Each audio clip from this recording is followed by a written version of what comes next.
আজকে আমি তৈরি করছি এই যে চিংড়ি পোস্ত দিয়ে চিংড়ি মাছ।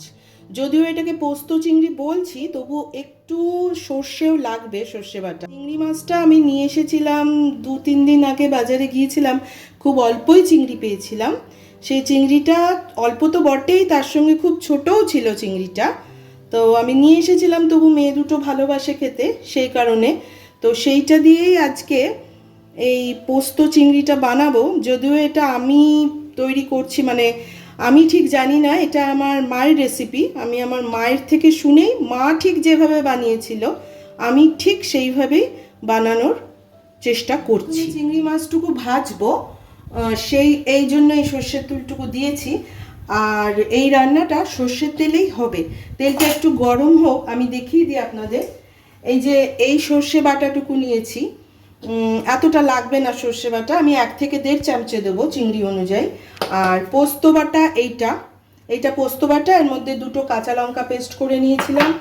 আর লাগবে ধনে গুঁড়ো আর নুন। আর বিশেষ কিছু এই রান্নাটায় লাগছে না। গ্যাসটা আমি ফুলে দিয়েছি তেলটা গরম হওয়ার জন্য। এবার গ্যাসটা সিমে দিয়ে আমি চিংড়ি মাছগুলো ছেড়ে দিচ্ছি। আমি ফ্রিজে যখন মাছ রাখি অল্প হলুদ মাখিয়েই রাখি। এই রান্নাটায় যেহেতু হলুদ পড়বে না, সে কারণে চিংড়িতে তো হলুদ একটু মাখানো ছিলই বলে আমি আর আলাদা করে হলুদ মাখাইনি। যেহেতু মাখানো আছে, ওটা কিছু করার নেই। আর একটু অল্প নুন শুধু মাখিয়েছি, আর কিছু দিইনি। আর রান্নাটায় পুরো হলুদ পড়বে না, রান্নাটা পুরোটাই কিন্তু কাঁচা লঙ্কা দিয়েই হবে, কোনো গুঁড়ো লঙ্কা বা আর কিছু পড়বে না। আমার একটা জিনিস নেই, তাই আমি দিতে পারছি না। একটু জিরে গুঁড়ো দিলেও ভালো হয়, মা যেটা বলল, কিন্তু আমার জিরে গুঁড়োটা নেই, তাই আমি শুধু ধনে গুঁড়োটাই দিচ্ছি।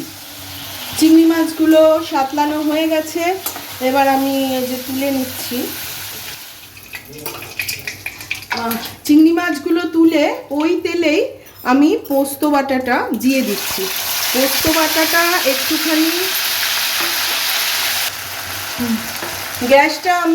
গ্যাসের ফ্লেমটা আর কি একদম সিমে দিয়েছি। আর এই যে পোস্ত, এই চামচেটারই আমার 6 চামচে মতন, 6 থেকে 7 চামচে মতন পোস্ত নিয়েছিলাম। আর সর্ষে বাটাটা একটু বেশি হয়ে গেছে, 2-3 চামচে নিয়েছিলাম, কিন্তু এতটা দেব না। পোস্তটা একটু ভাজা ভাজা লাল লাল হয়ে এলে তারপর আমি সর্ষেটা দেব। আমি এই রান্নাটায় এখন পেঁয়াজ দিচ্ছি না, কারণ মা পেঁয়াজ দিয়ে করেনি, তো আমি প্রথম করছি।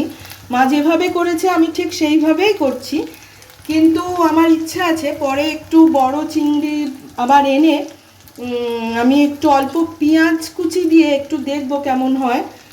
তখন যখন বানাবো ওটা পেঁয়াজ কুচি দিয়ে, তখন আপনাদের সঙ্গে সেটা শেয়ার করব। এটা আমার হয়ে গেছে পোস্তটা ভাজা ভাজা করা। এই যে আমি এবার এই যে এই 1 চামচে 2 চামচে দিলাম সর্ষে, আমি বেশি দেব না, এই 2.5 চামচে এইটুকুনি সর্ষে দেবো, কারণ আমার মাছও অল্প, চিংড়িগুলোও ছোট। এটা একটু এবার হালকা ভাজা ভাজা হবে, তারপর চিংড়িটা এর মধ্যে দিয়ে দেবো। এই যে হয়ে গেছে, এবার এর মধ্যে দেব একটুখানি ধনে গুঁড়ো।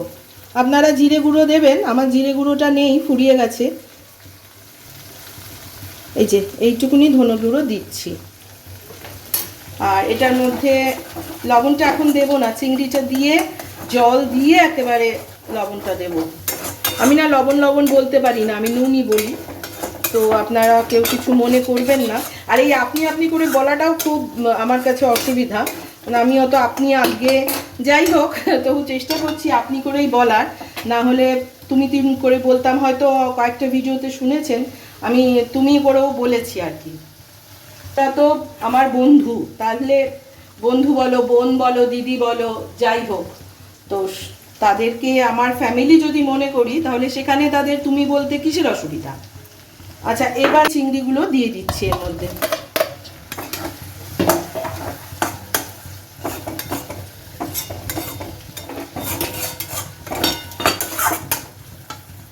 হালকা বাড়িয়ে দিলাম আঁচটা, হালকা, একদমই হালকা। এই যে পোস্ত যে বাটিটায় রেখেছিলাম, সেই পোস্তর বাটি ধোয়া জলটা দিয়ে দিচ্ছি। এবার এখানে নুনটা দেব। আর এই কাইটা যখন শুকিয়ে শুকিয়ে আসবে তখন দুটো কাঁচা লঙ্কাও চিড়ে দিয়ে দেবো, কারণ আমি কাঁচা লঙ্কা একদমই দুটো দিয়েছিলাম, একটুও ঝাল না হলে তো ভালো লাগে না খেতে। আর নামানোর একদম ঠিক আগে একটু আমি দেবো, কাঁচা সর্ষের তেল একটু উপর থেকে ছড়িয়ে দেবো। জলটুকু রয়েছে, কিন্তু এটা একটু গ্রেভি হবে। লঙ্কা চিরাটা না, কাঁচা লঙ্কা দুটো একটু চিড়ে এখনই দিয়ে দেবো। একদম ঠিক নামানোর একটু আগে আমি ওই দেবো, সর্ষের তেলটা, কাঁচা সর্ষের তেলটা ছড়িয়ে দেবো। পোস্ত তো কাঁচা সর্ষের তেলটা বেশ ভালোই লাগবে খেতে। এই দেখুন আমার এটা হয়ে গেছে, আমি এবার নামিয়ে নেব। আর এই যে একটু সর্ষের তেলটাও ছড়িয়ে দিচ্ছি উপরে, এই যে ছড়িয়ে দিলাম একটু। এই যে এইটার মোটামুটি এইটা একটু হালকা ভর্তি করে হাফ মতন দিয়েছি। এবার নামিয়ে নেব। পোস্ত চিংড়িটা তোমরা একবার বানিয়ে খেয়ে দেখো। পোস্ত চিংড়ি বললেও একটু সর্ষে লাগছে, তো যাই হোক তোমরা একবার বানিয়ে খেয়ে দেখো, আশা করি তোমাদের সবার বেশ ভালোই লাগবে।